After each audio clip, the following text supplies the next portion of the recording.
Многу често слушаме со Сашко на овие настани дека наставниците и се плашат од некои моќни родители и не смеат затоа што се добиваат закани по работно место и така натаму. Како последица на ова нереагирање се случува па една друга појава, а тоа е да почнат родителите сами меѓу себе да ги решаваат овие проблеми кај децата или да го решаваат врсничкото насилство, што е уште една замка во која што може лесно да се влезе, а за жал тешко да се излезе, особено затоа што на детето никаква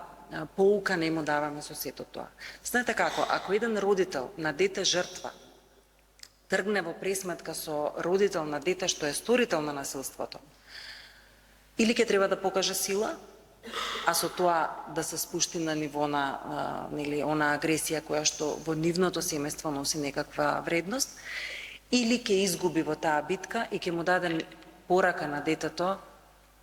тоа е, ние сме жртви, тие се помоќни од нас, џабе што и да се трудиме не може да се случи. Значи, како и да е, немаме тука победничка ситуација и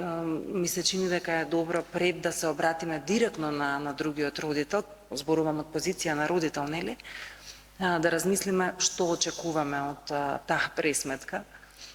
И секогаш е подобро она што го кажавте, да оди преку училиштето, особено ако во училиште се случува или тоа е дете од училиште. Училиште, ученик и родители, па и врсници се